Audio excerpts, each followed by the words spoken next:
Y buenas tardes, buenas noches, buenos días. Soy Gustavo Burgos y estamos dando inicio a una nueva entrega del programa de conversación política de Valparaíso, Mate al Rey.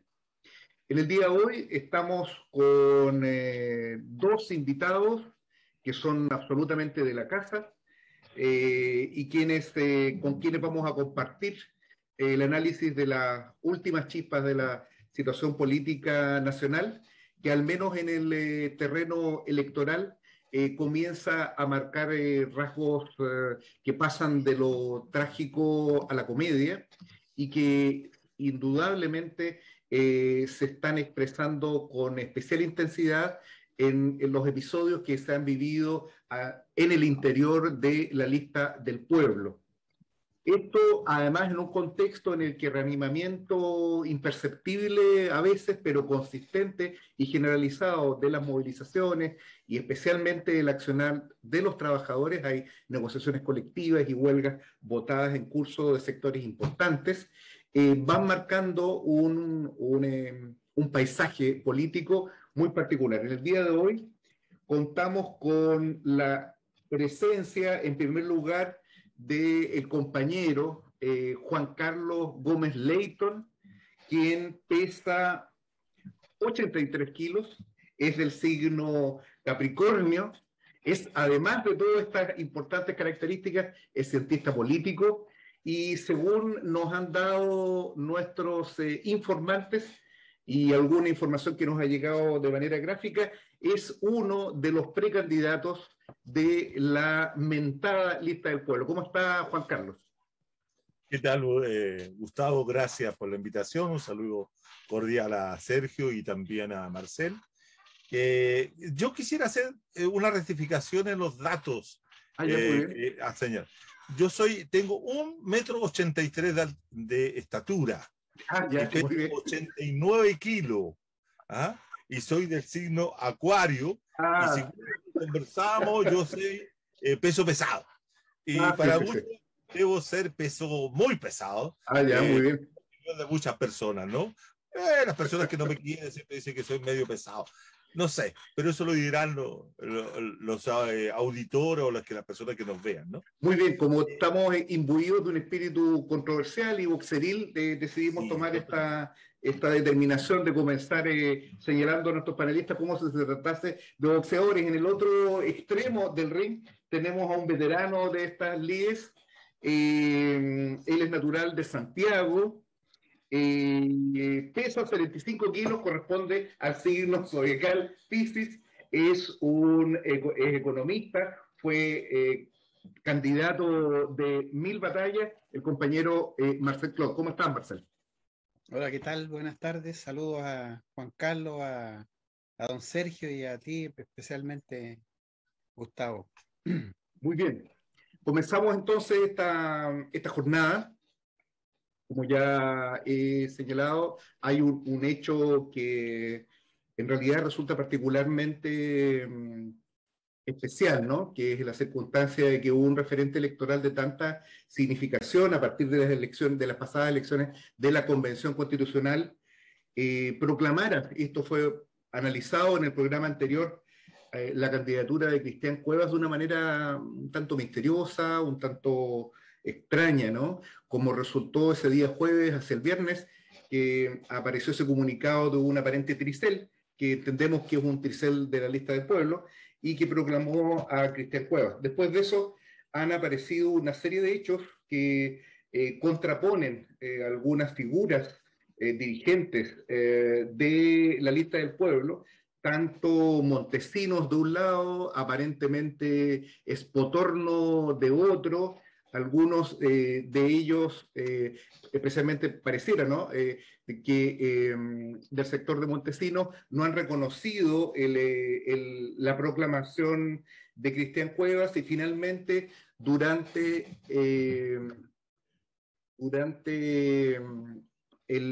la jornada del día, de 2 días atrás ya, aparecieron 3 candidaturas, un hecho muy importante, que es que el retiro de la candidatura de Cristian Cuevas, que aparentemente la lista del pueblo no la está, absolutamente aparente, no estaría siendo respaldada por la lista del pueblo, y en su reemplazo la presencia de 3 candidaturas presidenciales: Ingrid Conejeros, que es una profesora de origen mapuche; Diego Ancalao, también profesor, igualmente mapuche, y una dirigente social que, producto precisamente de esta crisis al interior de la lista del pueblo, aparece imputada, aparecen cuestionamientos respecto al desempeño que ella habría tenido con el manejo de algunos fondos en su pasada campaña, que es el caso de Soledad Mella. Son todos estos hechos bastante confusos, pero lo que sí es claro es que estos 3 candidatos serían aquellos que tienen el plazo de aquí al 19 de agosto, o sea, tienen menos de una semana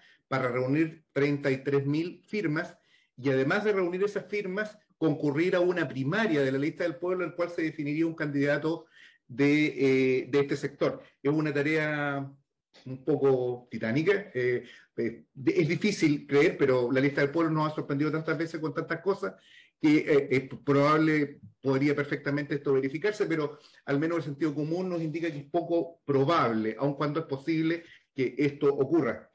Siendo estos los temas, dejamos entonces a Juan Carlos, que como ya hemos advertido, ha iniciado también una pelea política dentro de este sector para proclamarse candidato a diputado. Juan Carlos, ¿cómo ves tú este asunto? Bueno, lo primero que habría que tratar de explicar es el mecanismo y el procedimiento que la lista del pueblo ha utilizado para que distintas personas, ciudadanos independientes, que no hayan participado en partido político alguno durante el último periodo, y se entiende el último periodo desde noviembre del 2019 en adelante. ¿Ah? Eso hay que dejarlo claro, que todas las personas que puedan participar como independientes tienen que estar desafiliados de cualquier partido político desde noviembre en adelante, del 19, de noviembre del 19. Ya. Eso significa que todas las personas que querían ser, ya sea candidato a core, a diputado, a senador como a presidente, y ahí aquí en presidente había alguna diferencia con respecto a los demás, teníamos que postular a través de una página a la lista, y la lista del pueblo nos convocaba, luego de conocer nuestros antecedentes, a unas reuniones, que en este caso fueron 2, en el caso mío fueron 2 reuniones donde uno establecía un contacto con coordinadores designados de distintas partes de Chile para esa entrevista, esa conversación, en la cual ellos, después de recibir todo un conjunto de documentos que uno tenía que hacer llegar, dentro de los cuales había uno muy importante, que era el compromiso de la persona a respetar el procedimiento que se había establecido, en la cual, cierto, uno se comprometía a todo aquello, y también con adherir a los principios fundamentales o centrales o básicos de la lista del pueblo. Luego de eso venía la resolución de ellos acerca de las personas que consideraban idóneas para poder llevar los símbolos y patrocinio en ese sentido de la lista del pueblo, en la búsqueda de los patrocinios necesarios que cada persona debe reunir para poder llegar a la papeleta. Ahora, en ese sentido hay un dato que es interesante, Gustavo. Ellos dicen, si la persona que obtenga mayor cantidad de patrocinio es la persona que va a ir. Las personas que no logran a obtener el patrocinio o quedan debajo del ganador, tienen que renunciar y tienen que ponerse a trabajar tras a ese candidato. ¿Ya? Esa es la fórmula. Ya. Esa misma fórmula creo que también se llevó al caso de los presidenciables. Y dentro de eso hubo un primer paso, que fue la participación de delegados territoriales que tiene desplegado la lista del pueblo a lo largo de Chile. Y todos ellos llegaron, claro, porque por eso aparecen 73 o 150, pero son representativos de las diversas asambleas que tiene la lista del pueblo a lo largo y ancho del país. Y ellos fueron los que hicieron esta primera selección dentro de ese mismo proceso del caso de Cristian, ¿no? Y se filtró esa situación. que vino como a cambiar el cuadro de las formas como se estaban haciendo.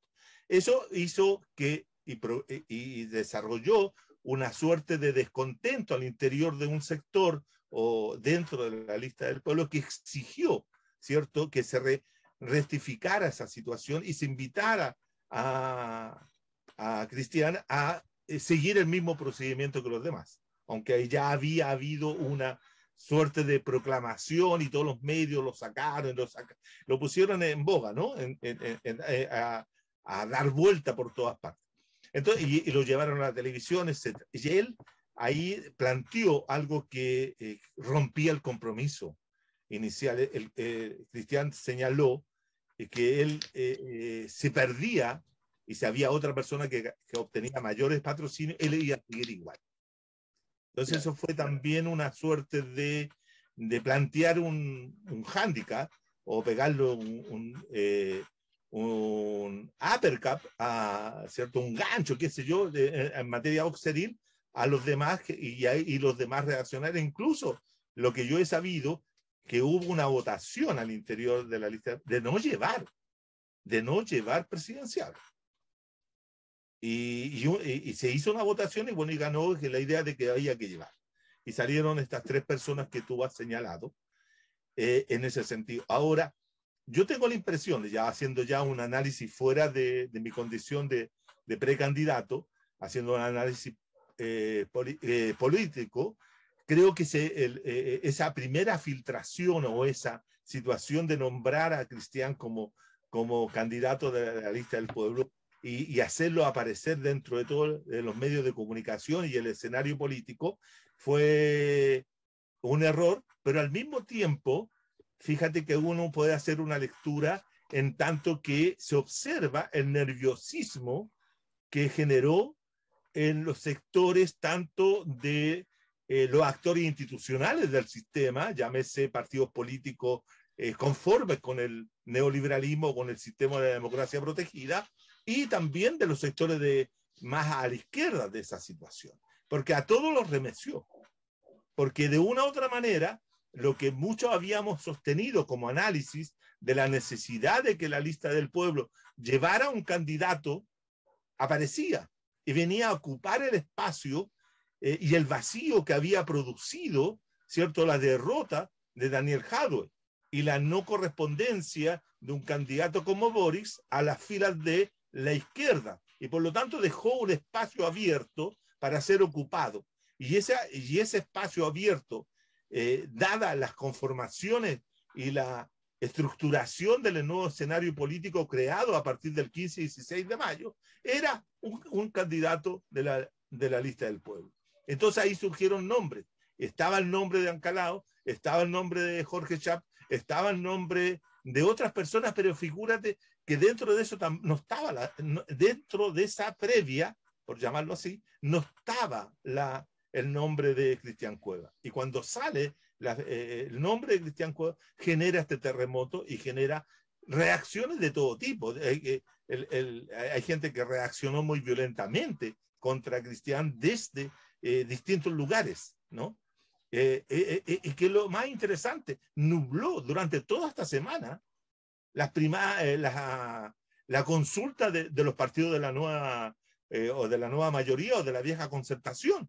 Hoy día muy poco hablan de eso porque se nubló con toda esta situación que copó los medios de comunicación por parte de lo que es la lista del pueblo. Ahora, ¿eso es beneficioso para la lista del pueblo? Lo que ha sucedido, yo tengo mi impresión, y aquí como analista, es nuevamente no muy conveniente caer en estas situaciones de contradicción, de quiebres, de disputa, porque rompe lo que yo he llamado lo virginal de la lista del pueblo en su momento.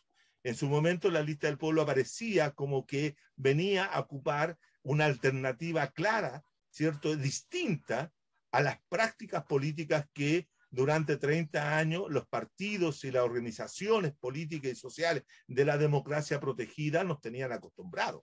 Entonces, fíjate que una de las razones que yo tuve para plantear la posibilidad de entrar ahí tiene que ver con eso. Yo que he sido una persona que durante 35 años abandonó el sistema de la democracia protegida por no aceptar que era viable la institucionalización del autoritarismo y el diseño del régimen democrático que había producido el autoritarismo, y especialmente Jaime Guzmán. Yo renuncié y renuncié al partido al cual militaba, renuncié nunca he votado, yo lo he dicho acá, yo he sido un abstencionista estructural. Entonces, la idea de que la lista del pueblo representaba justamente lo distinto en una coyuntura totalmente nueva, que es muy interesante de ser analizada, esa coyuntura, porque está abriendo tal vez un camino distinto de lo que se abrió la coyuntura del 88-89, cuando se inicia esta democracia protegida. Acá tenemos una opción distinta. Entonces, todas esas motivaciones, a mí, un viejo de la política, no partidista, no electoral, pero sí analista de la política, me motivó a entrar en este juego. Entonces, te das cuenta, pero lo que ha pasado desde que me avisaron a mí que yo podía usar y ser patrocinado por la lista del pueblo hasta ahora, claro, te ponen en duda, te generan contradicciones, te generan algunas preguntas acerca de la necesidad de ese colectivo, de esa organización de ciudadanos, comenzar a institucionalizar, como decimos los politólogos, y ahora hablo más como politólogo, ¿cierto? A institucionalizar ciertas normas, establecer ciertas reglas, establecer elementos que permitan que no se produzcan estas situaciones de incomodidades, para llamarlo de alguna forma, que puedan afectar dos cosas que hoy día son terriblemente, digamos, delicadas, que es la confianza y la credibilidad. Porque la crisis del sistema político y de la política chilena en los últimos 30 años tiene que ver con la falta de credibilidad sobre ella, sobre la falta de credibilidad sobre los sujetos políticos, y ahí me refiero a los políticos y las políticas, y sobre la desconfianza que generan las organizaciones, en este caso los partidos políticos. Y por lo tanto, si queremos cambiar algo, tenemos que tener confianza en la forma como se hace. Y creo que ahí donde lo que se puso, yo lo resumiría, Gustavo, que lo que se puso en juego con este tipo de vaivenes y zigzag del último de la última semana, de parte de la lista del pueblo, tiene que ver con la credibilidad y la confianza. Acá, ese capital, a mí no me gusta hablar mucho de capital, porque eso me suena a otra cosa. Pero el capital cultural que había tenido, o político que había levantado la lista del pueblo, el 15 y 16 de mayo, hoy día está atrizado. No digo que está quebrado completamente, cuidado, pero está atrizado. Bueno, eso es un hecho notorio y de la causa. Y respecto de hay una palabra antigua que a mí me encanta, que es una palabra que usaba mi abuelita, y es la palabra guirigay. No sé si ustedes la conocen. Una palabra no somos tan antiguos como tú. Así bueno, la palabra guirigay, para referir a algo complicado, ¿no? A algo difícil, algo enredoso. Pero dígalo en mapuche, mejor es cahuín. Pero cahuín es reunión, entiendo. Pero bueno, cahuín es cagüineo. Pues. Sí, bueno, pero después vamos a estar sobre ese asunto. Marcel, bueno. ¿Cómo ve este guirigay o cahuín, como lo llama Juan Carlos?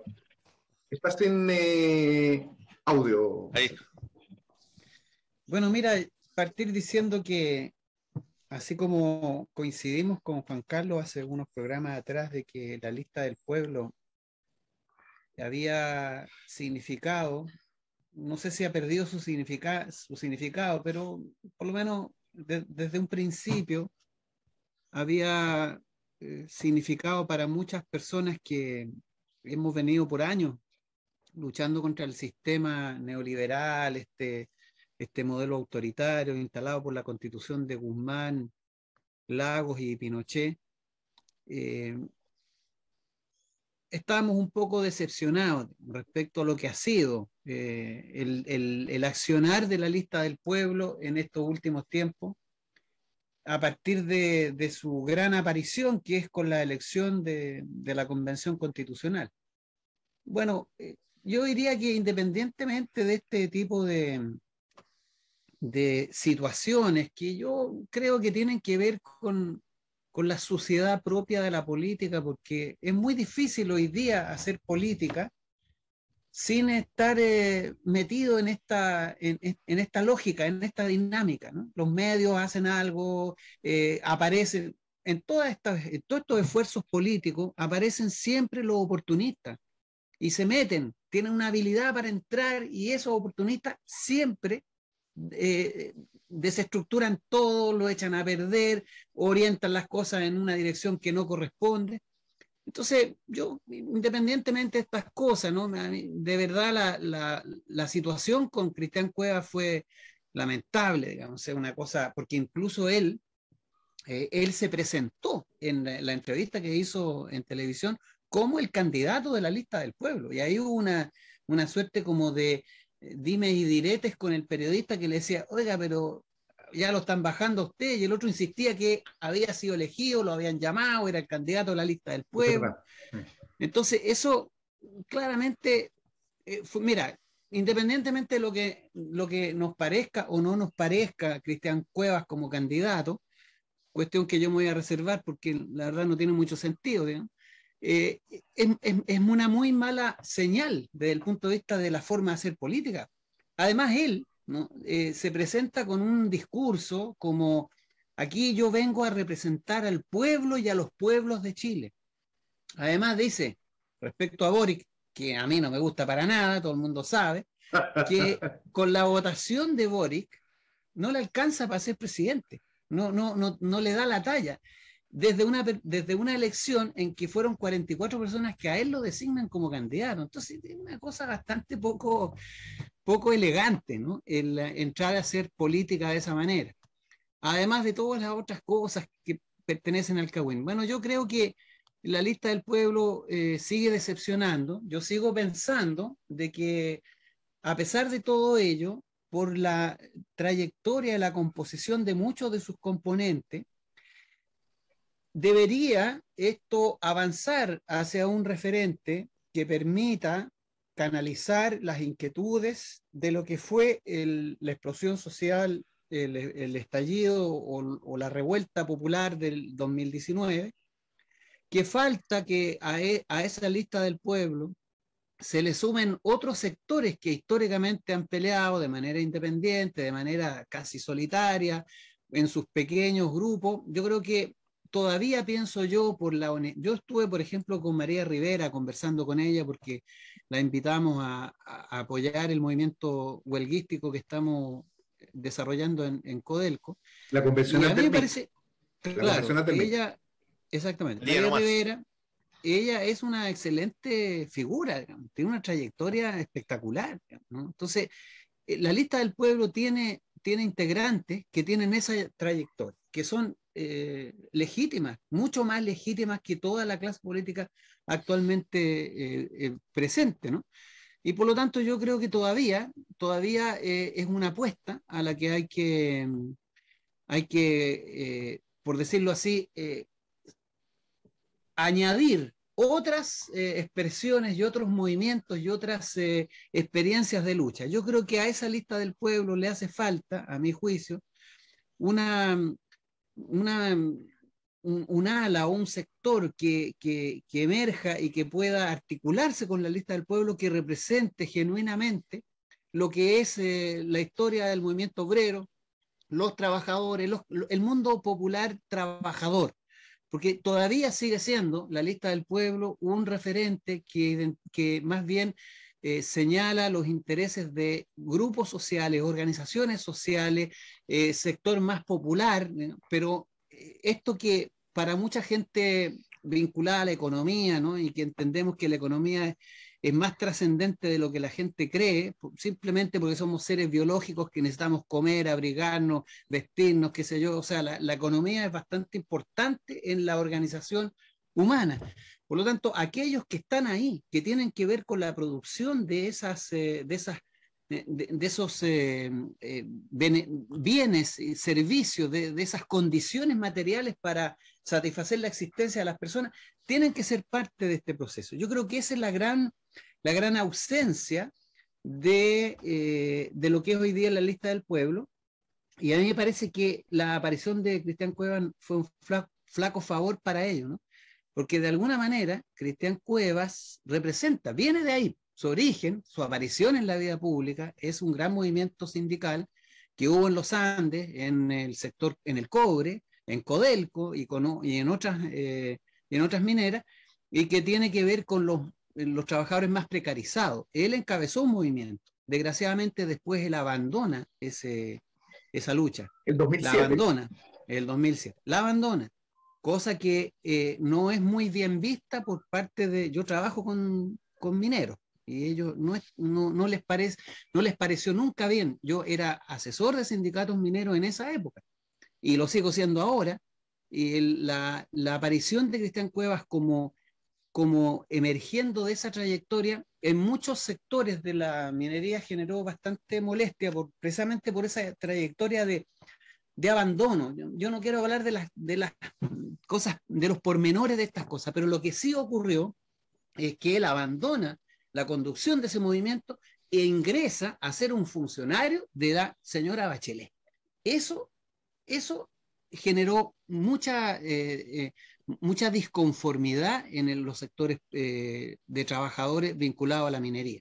Y por eso yo digo que la aparición de él y la forma en que lo hacen aparecer, lo pone, después lo bajan, no sé, le hizo un flaco favor a esta necesidad que tenemos hoy día en Chile de restaurar el rol de los trabajadores, de la clase trabajadora en la política, porque yo creo que aún y todo, la lista del pueblo es un primer germen de articulación política de carácter popular que hay que fortalecer, que hay que completar y que tiene que actuar en sintonía con lo que es el mundo de los trabajadores y trabajadoras.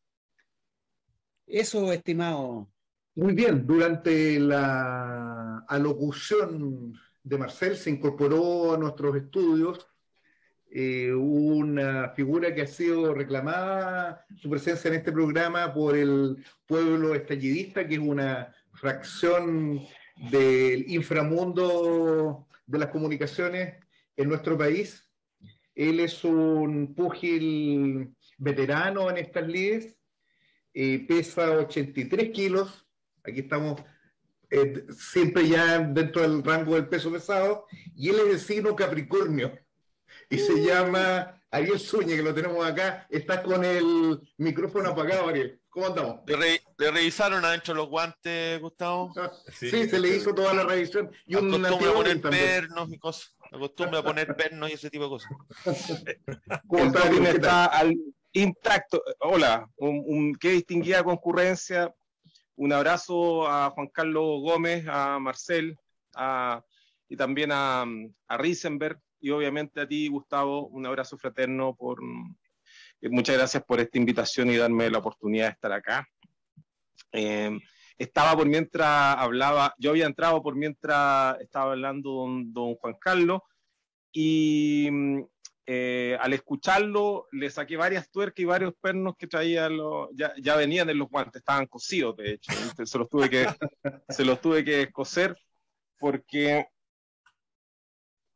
el problema es que el estallidismo, como ustedes pueden quizás saber, es que lo que hace el estallidismo son las fuentes. Tiene muy buenas fuentes. Tiene quizás el mejor público y las mejores fuentes. Y por lo tanto, siento mucho decirle, yo sé que el programa es acotado, pero yo sé exactamente lo que pasó. Todo, absolutamente todo. De hecho, en este minuto hay personas de la lista del pueblo que se están retirando, hay otros que ya se retiraron. Me han contactado a propósito de la transmisión que hice el miércoles. También me han contactado los que hicieron los primeros informes de contrainteligencia. Estoy hablando de la contrainteligencia callejera que se hizo porque habían detectado irregularidades con la gente que finalmente terminó constituyendo la lista del pueblo. Así que yo lo único que voy a decir en general, en esta pasada, digamos, en este primer asalto, yo lo que voy a decir, voy a partir diciendo una cuestión muy general y quizás de candidato en un torneo de belleza más que en un foro político. Yo creo que la izquierda lleva un montón de años luchando en un terreno que no es el propio, aceptando las reglas que le pone el enemigo, tratando de hacer las cosas como le dicta el enemigo, especialmente aceptando de plano el zapato chino del puritanismo gringo. Es imposible que un hombre o una mujer de 50, o digamos, como se defina, de 50 años, una persona de 5 décadas, que me parece que es la edad mínima de alguien que podría postular un cargo tan importante, sobre todo cuando hay cosas importantes que definir. Es decir, una persona con medio siglo a su cuesta no tenga caídas en su vida. Es decir, esa ficción imbécil, que como casi todas las cosas imbéciles y realmente imbéciles de este mundo vienen de Estados Unidos, al menos en el tiempo contemporáneo, de creer que pueden encontrar un hueón. Disculpe, me dijeron que era, esto no podía ser. Que van a encontrar. Es un programa familiar. Disculpe, Sergio. Disculpe, Sergio. Hay que poner el pito. Ya. De que van a encontrar a alguien de 50 años que no tenga algún renuncio. Eso de partida es. Ya el solo hecho de proponérselo es estúpido, porque la experiencia la experiencia viene a partir de los fracasos, y las personas que no han intentado nada no van a tener fracasos a cuesta, pero sin embargo no son personas confiables. Mi abuela, que era una mujer muy sabia, decía: quien no la corre de joven, la corre de viejo. Entonces, ¿qué es lo que ocurre? Si llegan a elegir algún día a alguien que sea absolutamente probo, y que no tenga ningún bache, esta frase, un día les cuento de dónde viene, que decía, pero que no le encuentren ni el negro de la uña, esa persona lo que va a hacer de ahí en adelante es que, y esto te lo pido encarecidamente, Sergio, que no le pongas el pito, que significa que las cagadas se las va a empezar a cometer desde ahora en adelante. Es decir, si es que no tiene cagada en el precedente, es porque las cagadas se las va a mandar ahora más viejo, y también, como reza el dicho de la sabiduría popular, los niños chicos tienen problemas chicos y los niños grandes tienen problemas grandes. Entonces, mientras más viejo, la cagada obviamente es más grande. Entonces no tiene ningún sentido proponerse la idea de querer tener un santo. Y el otro error que va conjuntamente con esto es el aprieto que nos ha puesto Boric, y te voy a pedir la segunda y última, Sergio, de creer que cualquier huevón puede ser presidente. Eso también es un problema gravísimo, porque la verdad es que no todo se define en la presidencia de la República. El tema de ser presidente de la República en una sociedad capitalista, controlada obviamente por capitales foráneos, por capitales nacionales, y en parte por todo lo que significan los sujetos sociales y políticos en una sociedad compleja. Claramente el presidente de la República tiene que ser alguien que tenga competencias mínimas, y por sobre todo tiene que ser alguien que esté por sobre el promedio en cuanto a sus competencias. Entonces, convengamos en que no tiene que ser un genio, pero es un cargo de responsabilidad y no puede ser cualquiera. Partamos de ahí, no puede ser cualquiera, pero tampoco tiene que ser un santo. Entonces, dentro de ese rango, me parece que hay muchas personas que pueden, evidentemente, postularse a ese cargo, y uno no puede empezar a mencionar aspectos de la biografía para inhabilitarlos de plano, porque eso es caer en una trampa desde el inicio. Y habiendo dicho esto, yo creo que uno va a encontrar renuncia en la biografía de Daniel Jadwe, y por cierto va a encontrar renuncio en la biografía de Cueva.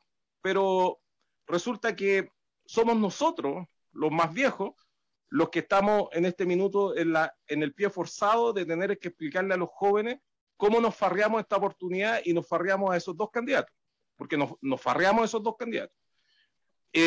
No existe posibilidad en este minuto para conseguir a otros reemplazantes con los criterios que señalé. Es decir, alguien que no... eso significa que terminé. Ya. No, redondea. Redondee, señor. Ya. Redondeo. Ya, nos va a tocar explicarle a los más jóvenes que ¿por qué razón no tenemos como izquierda un candidato? Porque el señor Ancalao obviamente está por bajo este factor inicial que puse y que dije que Boric nos había puesto en un aprieto. Bueno, Ancalao con mayor razón nos pone en un aprieto. Las otras dos candidatas no tienen ninguna posibilidad de juntar las firmas. Usted, si se pone a contar la cantidad de firmas, estamos hablando que se necesitan 130.000 firmas si es que fuera Ancalao, Cuevas, Soledad Mella e Ingrid Conejero. Ingrid Conejero es excelente candidata, pero no está en condiciones de conseguir las firmas. Difícilmente las consigue Ancalao, pero si las consigue Ancalao va a ser uno de los peores errores que se ha cometido, que esté este sujeto como candidato. Y se suma a los errores de la lista del pueblo, que creo que termino al tiro, Sergio, que el primer y principal error es haber renunciado a ser partido político, autoengañándose con una demagogia antipartido que digamos, el virus prácticamente terminal, la enfermedad terminal que tiene la lista del pueblo. Y el segundo gran error, y que recordemos lo que le costó a Gabriel Boric remontar el río, que él mismo se puso en contra, el gran error de la lista del pueblo, que hoy día a lo mejor no se ha dicho mucho, pero se va a dar cuenta la gente en poco tiempo y se lo va a sacar en cara, es no haber apoyado a Jadwe en su momento. Incluso haberse negado enconadamente a apoyarle. Eso.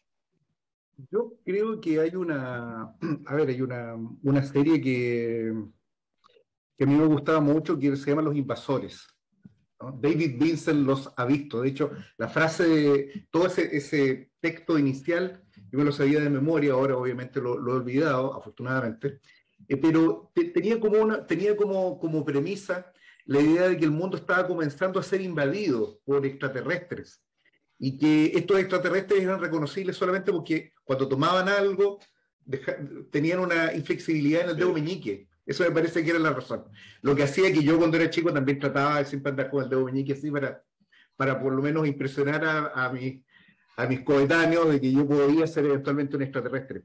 Y eso, ¿por qué lo señalo? Porque creo que la política chilena en este momento ha sufrido una invasión de candidaturas presidenciales que están en directa relación en un país neurótico como el nuestro. Probablemente en América Latina la nuestra es la sociedad más neurótica que existe, de la necesidad precisamente de resolver este evidente vacío de poder y vacío de conducción que se hizo manifiesto tan pronto remitieron los signos más elocuentes del levantamiento popular de octubre del año 19.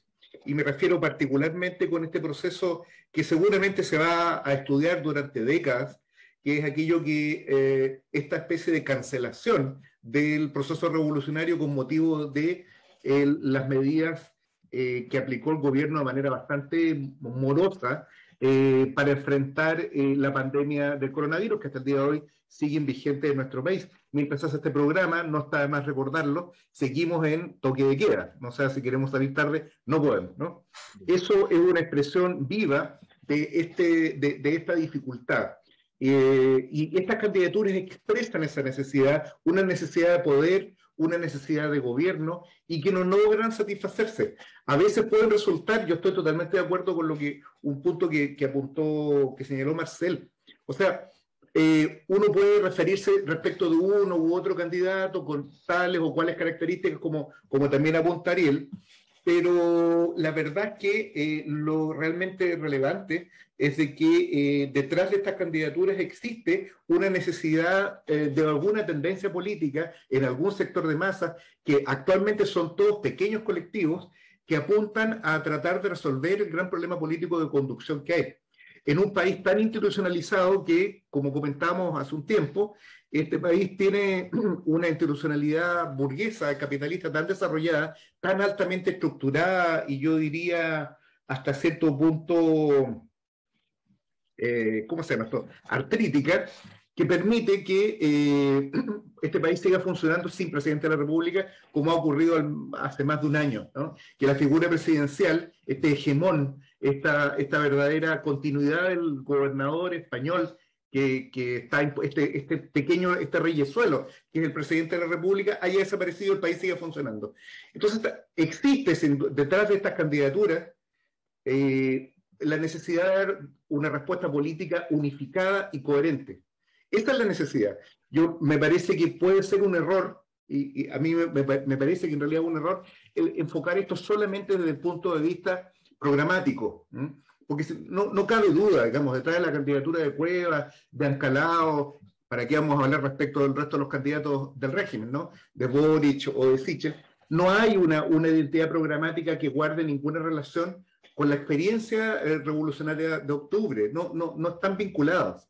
Más allá que puedan hacer unas apelaciones más o menos afectivas con respecto a eso, pero es indudable que no tiene ninguna vinculación, como tampoco tienen relación estas candidaturas con extensas redes de organizaciones populares. En el mejor de los casos, estas candidaturas, como por ejemplo la de Cuevas, que yo creo que legítimamente un dirigente sindical importante, tiene que ver más bien con un vestigio de lo que fue el movimiento obrero en algún momento, en el periodo inmediato al levantamiento, más que una cuestión que esté viva en el día de hoy. Entonces, en ese sentido, yo creo que este es un momento ultrapolítico, es un momento donde se debe discutir el poder, y en el que esta cosa del bosque y los árboles comienza a tener una especial intensidad. Es importante ver la cuestión de las candidaturas, es importante ver lo que está ocurriendo en la lista del pueblo, es muy significativo, es algo muy relevante, pero en tanto es un síntoma del problema político general que subyace. Yo creo que la crisis revolucionaria abierta en el año 19 no han remitido sus síntomas, pero no se ha cerrado en términos de una derrota para los trabajadores. Y quiero terminar señalando una cosa. A mí tuve el honor de acompañar a Marcel en una visita que hicimos a la Convención Constitucional, ¿no? En la que, después contará Marcel qué es lo que fuimos a hacer ahí. Llevamos un comunicado de los mineros en conflicto de la división andina. Pero quiero hacer una observación que no tiene que ver con eso, sino con el ambiente que se vivía en las puertas de la Convención Constitucional en el Palacio Pereira, que es en el Zócalo, para los que no son de Santiago, la parte delantera, digamos, de la Corte Suprema. Si uno quiere ir, tiene que ir a la Corte Suprema y hay una puerta pequeñita, ¿no? en el patio de la Corte Suprema, por decirlo, o en los jardines de la Corte Suprema, se ve una puerta pequeñita que es donde se accede, o donde puede acceder cualquier persona a la Convención Constitucional. Y uno puede ver, como alguna vez se podía ver, y Sergio Risenberg lo recordará porque hizo muchos negocios con eso además, lo que era el Hotel O'Higgins en la época del Festival de Viña. Uno podía pararse frente al hotel y ver salir a Miguel Bosé, a Rafael y algunos grandes artistas que encalanaron esa fiesta, ¿no? En la Convención Constitucional uno podía hacer lo mismo. Se podía ver qué sé yo, al Pelado Bade, a Gutiérrez, recuerdo a María Rivera también, etcétera. Un montón de gente, y al mismo tiempo huelguistas, gente en este momento en concreto hay una huelga de profesores de Tiltil y un grupo de activistas de, ¿cómo se llama este pueblo que está... que tiene el problema más importante de la sequía acá en el interior. Petorca, una comunidad de Petorca. Putaendo era Putaendo. Putaendo, exactamente, Putaendo. Y eso además del reclamo de nacionalización del cobre que llevaban los mineros. Ahí yo creo que hay una escena, hay una significación del conflicto político que estamos viviendo en el momento. Eso es lo que yo quiero señalar como en líneas un poco más generales sobre este tema. No sé si Sergio tiene algún punto que apuntar, o alguna pregunta, alguna cosa, ¿no? Me recordó los tiempos del Hotel O'Higgins, sí. Licenciado. Yo recuerdo a la gente, digamos, en la aglomeración afuera del hotel esperando que llegaran las estrellas, pero usted no sabe lo que eran estar adentro del Hotel O'Higgins y en altas horas de la noche lo que pasaba en las corridas por los pasillos, gente que entraba a una sala, una pieza con la otra, y al parecer la convención está ocurriendo algo similar, por lo que contaban acá los contertulios. De todas formas, la gente de bien sigue estando tranquila. Eso yo quiero que es un mensaje de esperanza, de que primero están, digamos, definiendo por candidatos que el señor Jadwe, por ejemplo, no nos rozaba ni con un pétalo de una rosa.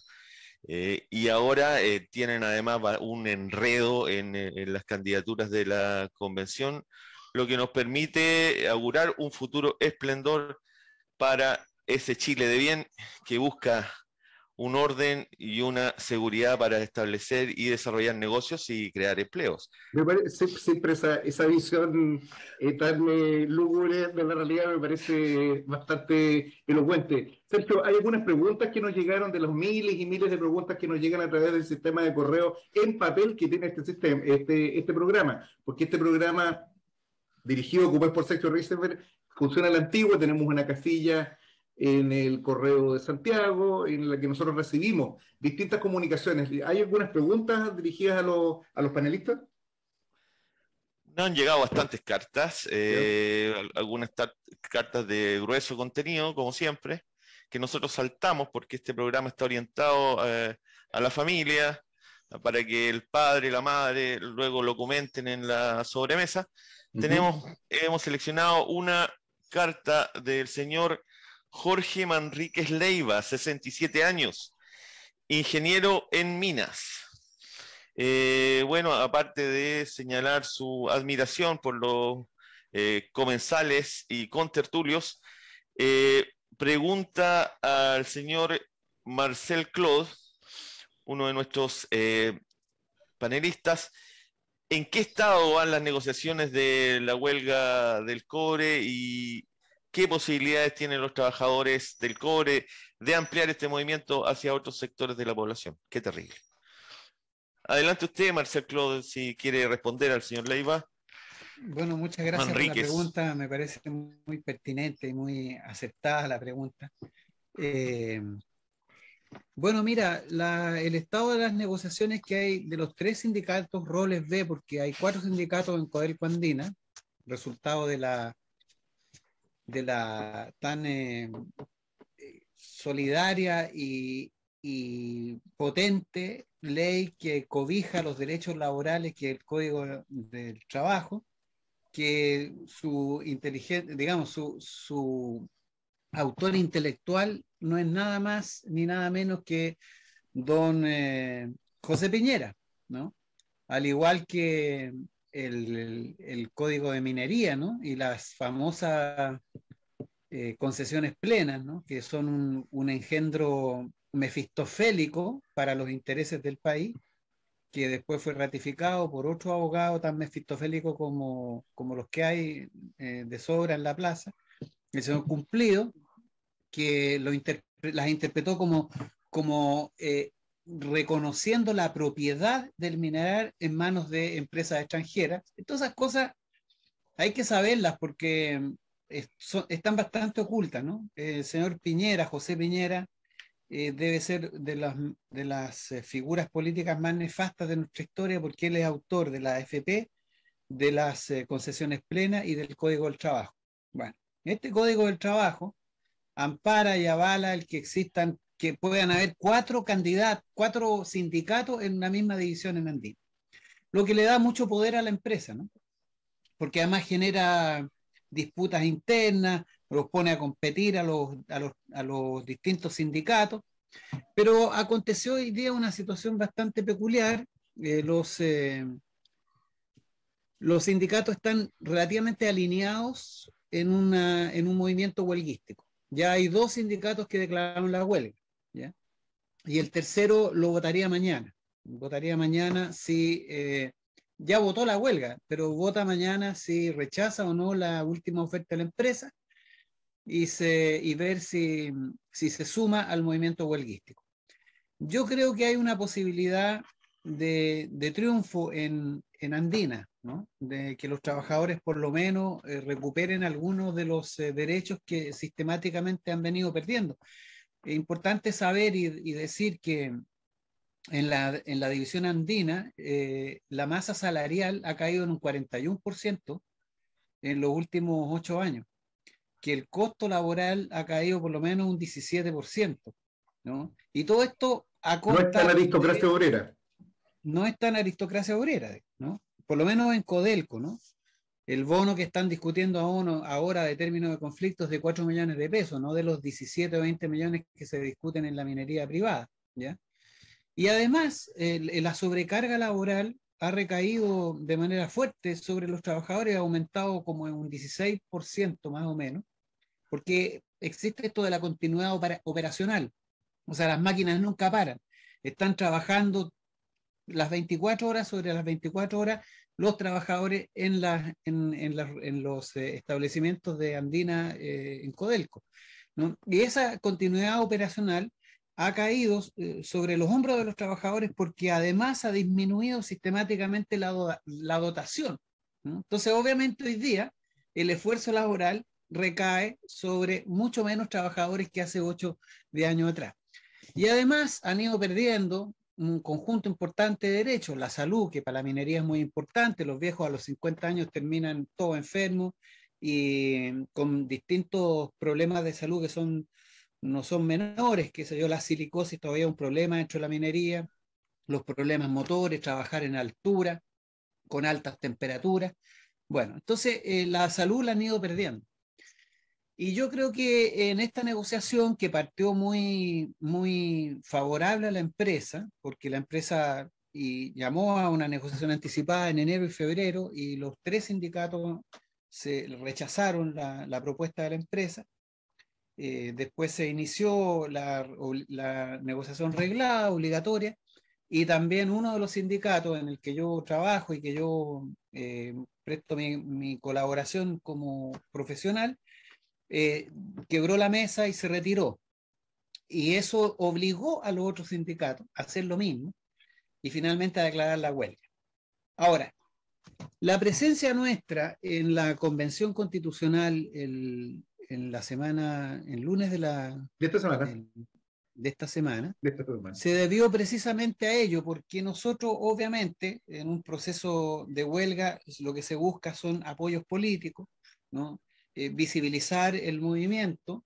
Uno de los pasos que dio este movimiento fue convocar, apoyar, reivindicar el derecho a huelga. Esa era una de las razones por las cuales estuvimos presentes ahí, ¿no? Porque dentro de los miembros de la Convención Constitucional hay poca gente que maneje o se maneje bien con los temas relacionados con el cobre, con la nacionalización del cobre, o como otros prefieren decir, con la nacionalización de las empresas del cobre, porque el cobre sigue siendo chileno, no ha dejado de ser chileno, el problema son las empresas que explotan el cobre bajo la figura de las concesiones plenas, ¿no? Es importante decir esto, que a mí me gusta decirlo para que la gente vea lo nefasto, demoníaco que fue José Piñera. En las famosas concesiones plenas se establece, esto es una cosa que la gente no logra entenderlo en términos así emocionales, ¿eh? Si nosotros mañana nacionalizáramos el cobre, nacionalizáramos las empresas extranjeras que explotan el cobre, tendríamos que pagarle a esas empresas el valor presente del flujo futuro de todas las utilidades de la empresa hasta la extinción del mineral. Ese sería el valor que habría que pagarle como indemnización a esa empresa. Eso es francamente algo inimaginable. La hace inexpropiable. La hace inexpropiable, ¿no? Y eso obviamente va a ser un grave problema. Estas cosas las tienen que saber los convencionales, porque saber a qué nos vamos a enfrentar cuando efectivamente podamos levantar un proceso de nacionalización de empresas extranjeras que explotan el cobre. ¿Por qué digo que esto es importante? La gente lo tiene que saber. Ahora estamos discutiendo el 4º retiro de la AFP. Bueno, si en algún momento llegamos a tener un proyecto político encabezado o respaldado o de cara a los intereses de los trabajadores y trabajadoras, vamos a tener que tener recursos para financiar el mejoramiento de la salud, el mejoramiento de la educación, las pensiones. Las pensiones por lo menos hay que multiplicarlas por 3 y hay más de 1 millón de personas que va a haber que ponerle la pensión completa, ¿no? Entonces, ¿de dónde vamos a sacar esos recursos? Porque, claro, la gente puede decir, queremos educación pública, queremos salud pública, pero nada es gratis. Nada es gratis y eso hay que financiarlo. Y el cobre es estratégico. ¿Es estratégico por qué? Porque en este proceso de descarbonización que está viviendo el planeta, ¿no?, que es un proceso en donde estamos emigrando hacia energías limpias, vamos a tener que utilizar mucho más cobre del que hoy día se está utilizando. Por lo tanto, aquellos países que tienen cobre tienen un poder económico gigantesco. Y hoy día ese poder económico está en manos de empresas extranjeras. Y por eso hay que recuperarlo, porque cualquier proyecto político que quiera reivindicar los derechos de la clase trabajadora va a necesitar fondos, va a necesitar recursos. Y ahí están los recursos que este país necesita para mejorar todas las condiciones de precariedad en que viven los chilenos. Por eso fuimos, adelante. Sí, yo quisiera añadir un concepto que tiene que ver con el comunicado de los mineros del cobre. En el Porteño lo difundimos, ha tenido muchas lecturas además, que es un texto programático admirable desde el punto de vista de que es un texto sindical, pero que se refiere a temas políticos. La cuestión de la nacionalización del cobre, si bien es cierto, está bien plantearlo en esos términos porque el cobre ya ha sido desnacionalizado, esa es la realidad, jurídicamente de un punto de vista formal, lo que exige es la derogación del Código de Minería y la nulidad del mismo. Cuando se anula el Código de Minería, estoy hablando, esto es palabrería jurídica que ustedes comprenderán, sirve de muy poco, ¿no? Pero a veces sirve para levantar o para orientar el fusil solamente. Esto significa de que el Código de Minería no solamente debería ser derogado, sino que anulado por un acto de la Convención Constitucional. Eso, desde un punto de vista formal, jurídico, reitero, podría contribuir a una efectiva renacionalización del cobre. Eso. ¿Gustavo? Sí, sí. Juan Carlos. Mira, yo creo que es importante lo que ha explicado Marcel, en el sentido y lo que tú agregas con respecto a lo que es la labor de la Convención Constitucional y cómo relacionar eso también con los procesos que anteriormente comentábamos, que son el proyecto, los líderes, los candidatos, etc. Porque hay un elemento que es fundamental entender también desde el punto de vista de lo político y de lo político electoral. El 15 y 16 de mayo, ¿sí? Y uno podría remontarlo hasta el 25 de octubre del 2020 para el plebiscito de entrada, se inició lo que yo llamo la caída del poder de veto de la derecha política. La derecha política perdió su poder de veto que controlaba el cambio al interior del sistema. No lo tiene dentro de la convención. Y por lo tanto, la posibilidad de construir nuevas instituciones, es decir, nuevas reglas, nuevos códigos, porque hay un dato que siempre se ha perdido de vista. Una cosa es escribir la constitución política y otra cosa es mantener, por ejemplo, el Código Civil de Andrés Bello vigente hasta ahora. Mantener el Código de Minería, mantener el Código Laboral. Es decir, los códigos no son tocados cuando se hacen procesos constituyentes, cuando se escriben constituciones políticas.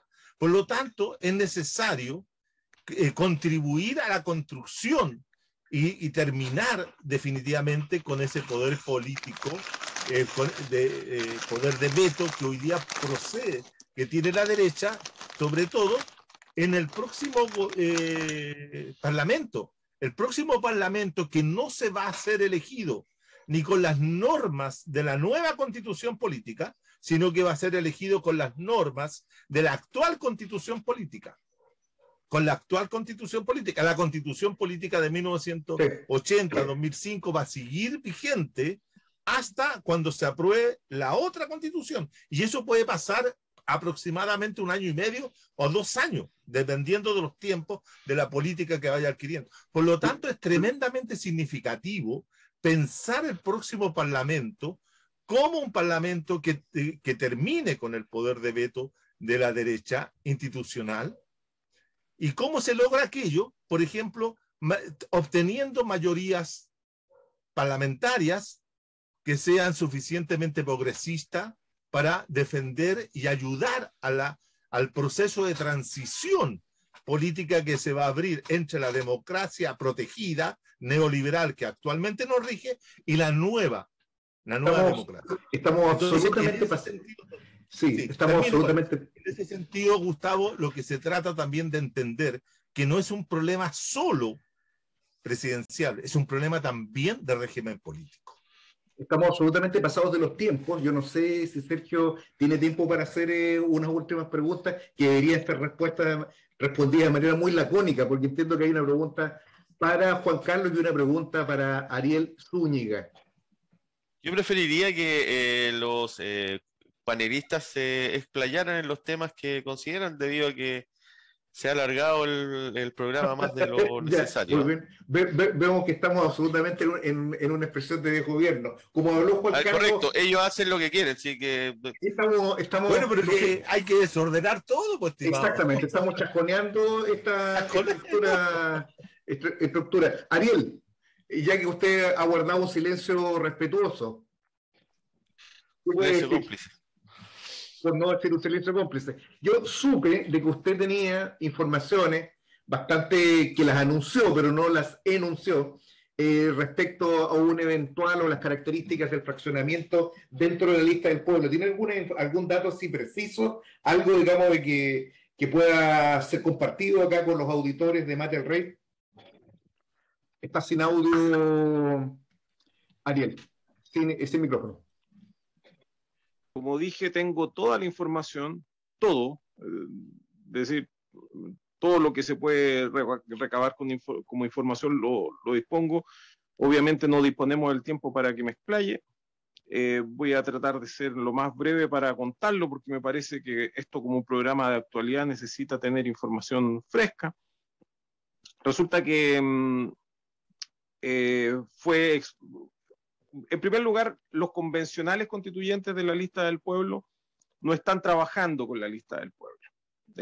Lo que se conoce como lista del pueblo son varias listas del pueblo que se hablan indistintamente y bueno, esto todavía no llega a oídos de la prensa canalla, como le decimos nosotros en el estallido, es decir, la prensa del capital. Por lo tanto, ellos tampoco entienden muy bien lo que está ocurriendo. Lo que estoy diciendo acá, hay algunas cosas que se saben y otras que no se saben en lo más mínimo. ¿Se autonomizaron los convencionales? Sí, y ese trabajo autónomo venía desde antes, y esto tiene que ver con la naturaleza de la lista del pueblo.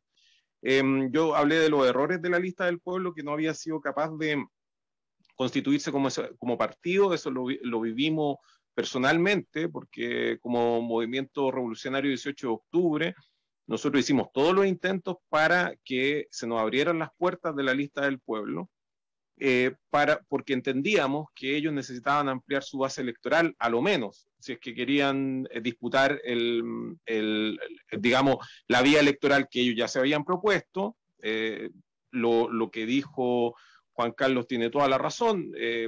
Si tú no tienes un parlamento hacia la izquierda, la verdad es que no sirve de mucho el proceso constituyente, y tampoco sirve de mucho tener un presidente no tan facho, si es que tú vas a tener un Congreso Nacional que te va a tirar todo para atrás.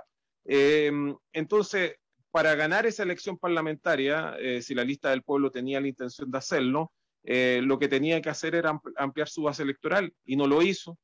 Y lo que nos llamó la atención profundamente cuando ellos llegaron y le dieron el portazo al Partido Comunista, porque lo primero, antes que todo, que declaró el señor Montesino, Rafael Montesino, que se hace llamar también Rafael Ferrada, lo primero que declaró es que ellos no iban a darle el apoyo a Jadwe. Ahora, Jadwe hasta ese momento era el mal menor, y resulta que hoy día la izquierda es la primera elección en donde al menos desde las que tengo recuerdo, porque yo no había nacido, yo nací en el 77, y por lo tanto no tengo recuerdo de alguna vez que a la izquierda le tocara una situación en que ni siquiera existe un mal menor.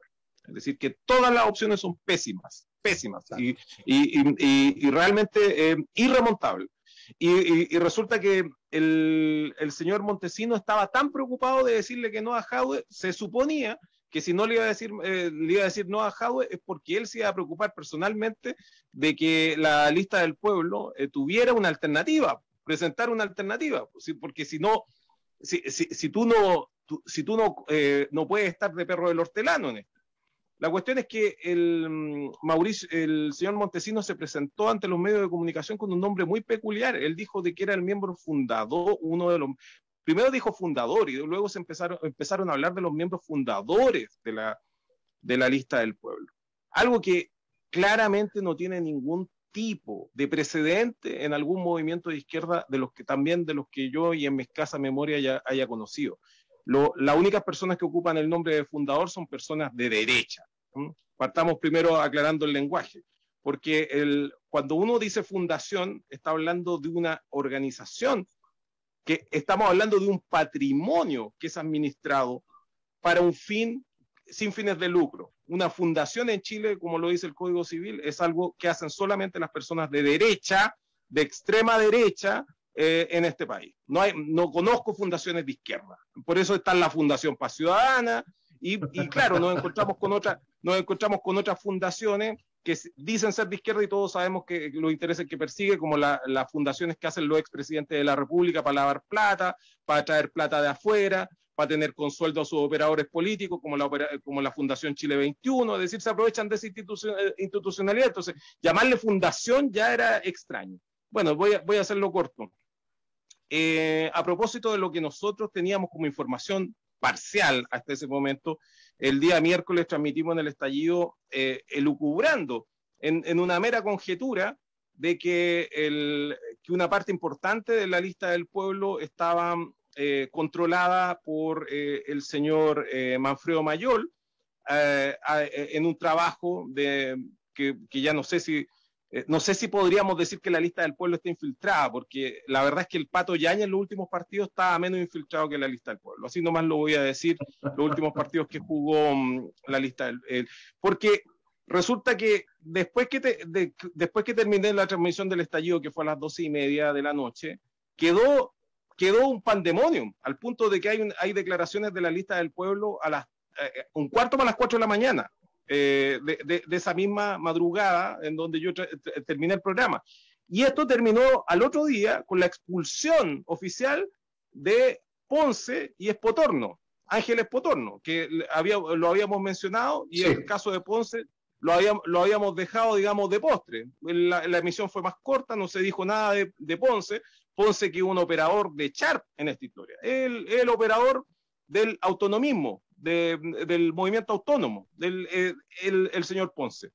Y ya, en la lista del pueblo al otro día dicen, ya, acabamos de descubrir a los malos de la película, termina el capítulo de Scooby-Doo, desenmascaran a los agentes inmobiliarios, que era Ponce y Espotorno, y resulta asunto terminado, y Espotorno y Ponce estaban operando por el Partido de Igualdad, por el Partido Humanista, y por el Partido Comunista, y Cueva era el caballo de Troya de ellos, y resulta que eran todos malos, y por lo tanto no amputamos la pierna y se acabó la gangrena. Pero resulta que esta pelea, al menos en este bloque, entre Ponce y Espotorno versus Montesinos con Mauricio Menéndez, que una persona que desde ahora en adelante van a escuchar más seguido, Mauricio Menéndez, que tiene el apodo de Chancho de Guerra. Resulta que el bando, Ponce, Espotorno, Montesinos y Menéndez eran los socios de la lista del pueblo, eran todos los fundadores. De un momento a otro, Montesinos y Menéndez comenzaron a llamar a Ponce y Espotorno como los operadores para deslegitimarlos frente a las masas, pero dentro de la interna resulta que no es así. Ellos son los fundadores de la lista del pueblo. Y resulta que la lista del pueblo echó a los malos y se quedaron los peores. Es un asunto que le compete a la lista del pueblo resolver. El señor Mauricio Menéndez, lo voy a decir muy cortito y apretadito, porque yo sé que este programa es breve. Y está por terminar. El señor Mauricio Menéndez no registra ningún empleo en este país. Es dueño de sociedades que no registran movimiento. El señor Mauricio Menéndez dice que estudió en Cuba. Chequeamos la situación, es absolutamente falso. Él jamás estudió en Cuba.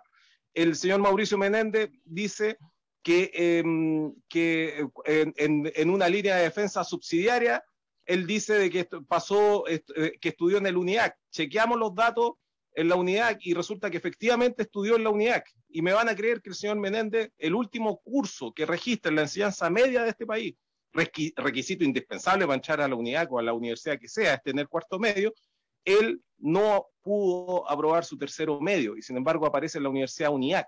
El señor Mauricio Menéndez jamás ha recibido ningún sueldo por nada, no tiene movimientos bancarios, no ha comprado ni siquiera alguna vez un pantalón en Falabella, no se ha endeudado un Corona, no, tiene los antecedentes más limpios que hemos revisado alguna vez en un nivel comercial. Resulta que el señor Menéndez en esas condiciones pagaba en efectivo en la UNIAC, una de las universidades más caras de este país, y resulta que la universidad, y aquí quiero ser pesado con lo que voy a decir, porque a lo mejor es algo meramente circunstancial, una universidad donde hacía clases Manfredo Mayor. Lo voy a dejar ahí nada más. Pero la cuestión es que Mauricio Menéndez condicionó la campaña del señor Cuevas, a un pago de 30 millones de pesos porque Menéndez se tenía que hacer cargo él personalmente de la campaña del señor Cuevas. Y resultó que el señor Cuevas le dijo, mira por acá, y le hizo la tapa. Y esa es la famosa discusión que yo sé que muchos analistas van a empezar a rizar el rizo como que si hubiesen discrepancias ideológicas en esta cuestión. Aquí no hay ninguna discrepancia ideológica. Estoy diciendo algo que obviamente es algo, como dije, le va a afectar a muchos militantes de la lista del pueblo y por favor háganse cargo, porque a mí me consta que la gente de la lista del pueblo está luchando por un país mejor y está luchando además desde la vereda izquierda, desde la vereda correcta. Pero estas personas que están aquí se han dedicado, así como el señor Espotorno había creado un sistema para defraudar a la lista del pueblo, cosa que nosotros pusimos en evidencia en el estallido pasado, tenía creadas sociedades para poder defraudar a la lista del pueblo. Del mismo modo no hemos llegado a establecer lo mismo en el caso del señor Montesinos y el señor Menéndez. Lo que sí sabemos es que ellos han recibido dinero, abultadas cifras, por las campañas políticas que hicieron los convencionales constituyentes. Entre otras cosas, el señor Espotorno, por ejemplo, se fue con 11 millones de pesos de la tía Pikachu, de la campaña de tía Pikachu, y Mauricio Menéndez se llevó 7 millones de pesos de plata limpiecita por la campaña televisiva de la lista del pueblo, la que se emitió en la franja electoral, y además cobró a los candidatos que querían salir más en la franja, digamos, personalmente le pagaron estímulos al señor Mauricio Menéndez para ser resaltado en esta campaña publicitaria. Entonces, Gustavo, yo ni me enteré y bueno, esperemos que Carlos podría. Juan Carlos, yo podría dirigir tu campaña, Juan Carlos. Sí, cualquier gracias, cosa. Sergio. Conecto. Sí, mira, yo. Sí, Juan Carlos, ¿puedo sí. decir algo? Sí, claro. Sí.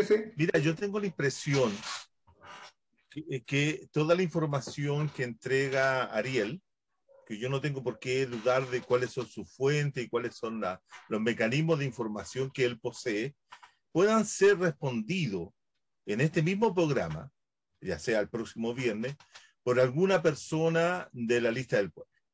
Porque yo creo que la transparencia, esto que yo recién con que había terminado mi primera intervención, de la necesidad de recobrar confianza, la necesidad de recobrar credibilidad, la necesidad que hay de reconstituir, ¿cierto?, a la política como una actividad vivificante de nuestros quehaceres humanos, ¿cierto? Se hace necesario de que muchas de las cosas que se dicen tengan que tener réplicas, porque si no son acusaciones que pueden tener algún grado de gratuidad. Y yo no estoy, digo, yo escucho todo lo que dice, y yo soy una persona que vengo vinculándome a la lista del pueblo hace unas 15 días, y no más. Y yo lo que he visto, a diferencia de lo que puede plantearnos la cúpula o o las dirigencias, yo he visto una ciudadanía entusiasmada. Yo he visto un grupo de personas que se han movilizado por conseguir y lograr encontrar un espacio. Han buscado, ¿cierto? Y están buscando sus patrocinios para poder llegar a ser, ya sea core, diputados o senadores. Están en una lucha política, en una búsqueda política por hacer algo distinto. Y yo tengo la impresión de que muchas veces lo que ha ocurrido en esta política desgastada, esta política en decadencia, esta política que ha sido lo que ha predominado durante los últimos 30 años. Entonces esa política muchas veces trata de ensuciar también las otras formas políticas que emergen. Entonces lo que tenemos que hacer es distinguir claramente, y yo le pido a Ariel que sea claro, distinguir quiénes son, ¿cierto? Las manzanas podridas de esa política y los que no son, porque si no, hablar es como hacer responsable a todo el mundo. Y no estoy dispuesto a escuchar ese tipo de acusaciones, ese tipo de planteo, ese tipo de alocuciones que a mí me parecen terriblemente cercanas a las posiciones que se adoptan incluso en la derecha para acusar a los otros, ¿cierto? Desde los sectores que se supone que tenemos que ser responsablemente críticos con las cosas que se dicen.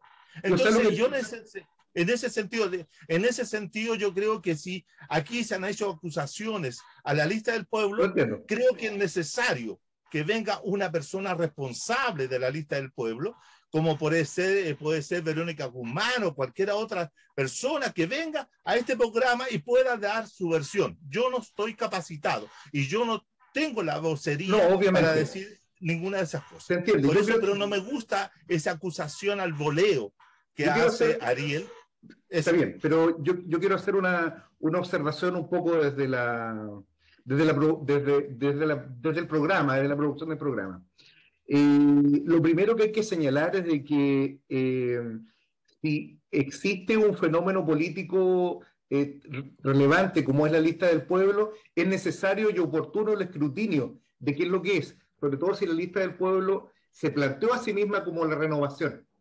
Hay totalmente de acuerdo contigo. Sí, eso es lo primero. Lo segundo, de que yo creo que si nosotros tuviésemos la posibilidad de dedicar un programa especial a debatir sobre esta cuestión, digamos, si Juan Carlos ahora se puede comprometer a tratar, no necesariamente van a querer venir, a esclarecer estas cuestiones de inmediato, Marcelo. Y yo creo que hay que hacerlo, porque es muy importante. Esto no es un asunto baladí, esto es un asunto sustancial. Estas cuestiones políticas es necesario que se esclarezcan y por lo mismo es necesario también hacerlas públicas y que queden lo más nítidamente señaladas. Marcel tenía la palabra.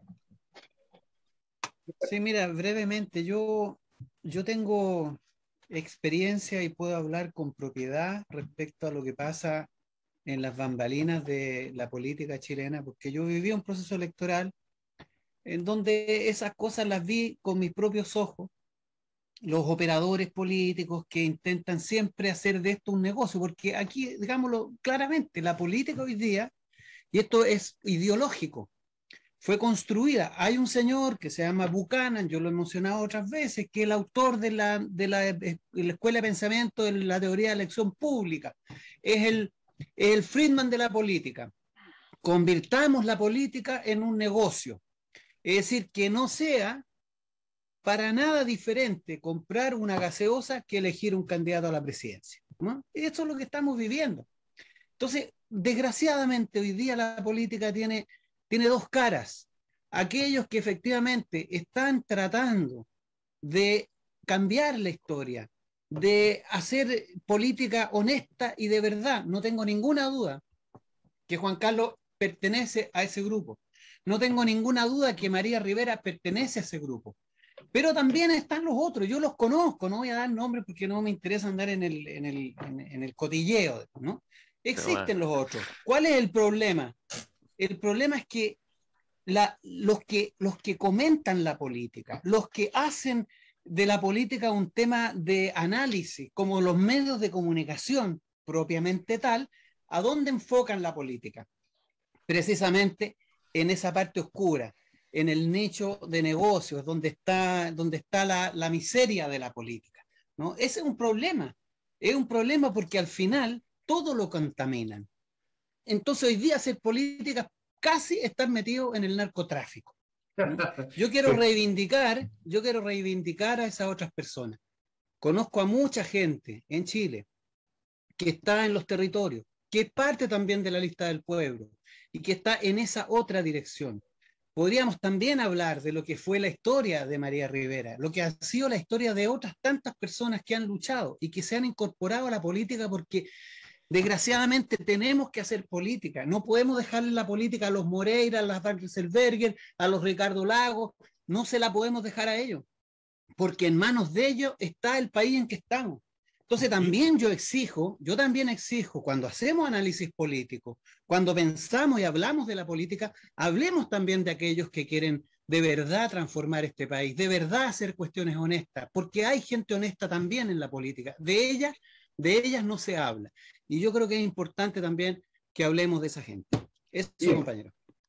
La verdad es que estamos, Ariel, Juan Carlos, Marcel, absolutamente pasados de tiempo, pero en exceso total. Así que en estas circunstancias excepcionales yo voy a actuar como dictador y voy a dar por terminado el programa, porque estamos realmente muy fuera de todo lo que nosotros habitualmente habíamos hecho, y los invitados también fueron convocados a un espacio limitado.